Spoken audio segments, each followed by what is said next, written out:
നമസ്കാരം. റാഫ്റ്റോ ക്രിക്കറ്റിലേക്ക് അവർക്കും സ്വാഗതം. ഇന്ത്യയും ന്യൂസിലാൻഡും തമ്മിലുള്ള 5 മത്സരങ്ങളുടെ T20I പരമ്പരയിലെ 4ാമത്തെ മത്സരം ന്യൂസിലാൻഡ് വിജയിച്ചിരിക്കുന്നു. 50 റൺസിൻ്റെ മികച്ച വിജയം തന്നെയാണ് അവർ നേടിയിരിക്കുന്നത്. പരമ്പര ഓൾറെഡി ഇന്ത്യ നേടിയതാണ്.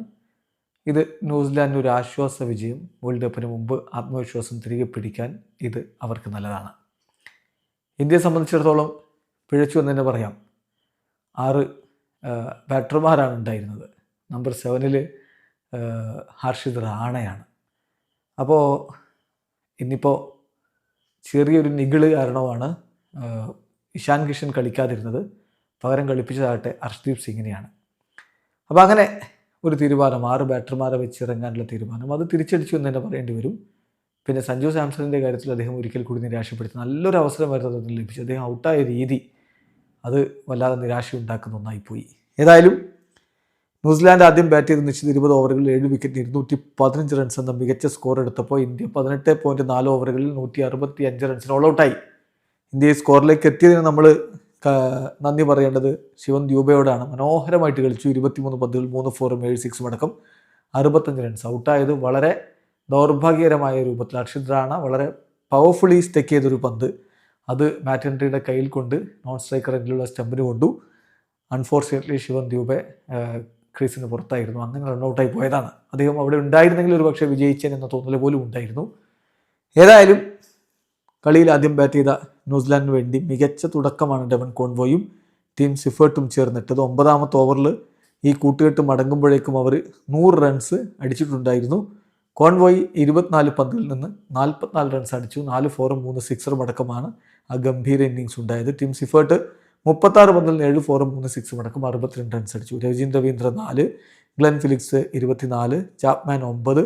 ഈ രൂപത്തിൽ പോയ അവരുടെ ഇന്നിങ്സിനെ 200 കടക്കും എന്ന് ഉറപ്പാക്കിയത് ഡാരിൽ മിച്ചലിൻ്റെ സംഭാവനയാണ്. 18 പന്തിൽ നിന്ന് 2 4 3 6 അടക്കം അദ്ദേഹം 39 റൺസുമായിട്ട് പുറത്താകുന്നു. ക്യാപ്റ്റൻ സാന്നർ 6 പന്തിൽ നിന്ന് ഒരു 4 1 6 അടക്കം 11 റൺസ് അടിച്ചപ്പോൾ സാക് ഫോക്സ് 6 പന്തിൽ നിന്ന് ഒരു 4 1 6 അടക്കം 13 റൺസ് അടിച്ചു. Matt Henry 6 റൺസുമായിട്ട് പുറത്താകുന്നു. ഇന്ത്യക്ക് വേണ്ടി അർഷ്ദീപ് സിംഗ് 4 ഓവറിൽ 33 റൺസ് 2 വിക്കറ്റ് എടുത്തപ്പോൾ കുൽദീപ് യാദവ് 4 ഓവറിൽ 39 റൺസ് 2 വിക്കറ്റ് എടുത്തു. രവി ബിഷ്ണോയ്ക്കും ജസ്പ്രീത് ബുംറയ്ക്കും ഓരോ വിക്കറ്റുകൾ ലഭിച്ചപ്പോൾ ഹർഷിത് റാണ വളരെ എക്സ്പെൻസീവ് ആയിരുന്നു. 4 ഓവറിൽ 54 റൺസാണ് അദ്ദേഹം വിട്ടുകൊടുത്തത്.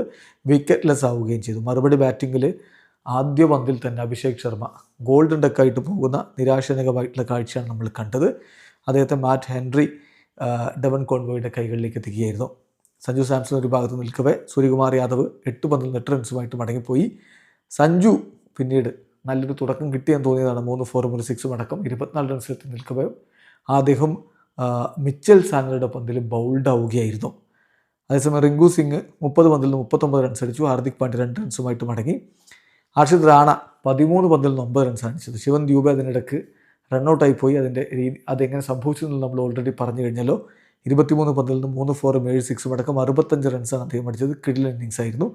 രവി ബിഷ്ണോയ് 10 റൺസുമായിട്ട് പുറത്താതെ നിൽക്കവേ മറുഭാഗത്ത് ഹർഷ്ദീപ് സിംഗ് ഡക്ക്, ജസ്പ്രീത് ബുംറ 4, കുൽദീപ് യാദവ് 1. അങ്ങനെ വിക്കറ്റുകൾ വീണപ്പോൾ ഇന്ത്യ 18.4 ഓവറുകളിൽ 165 റൺസിന് ഓൾ ഔട്ടായി.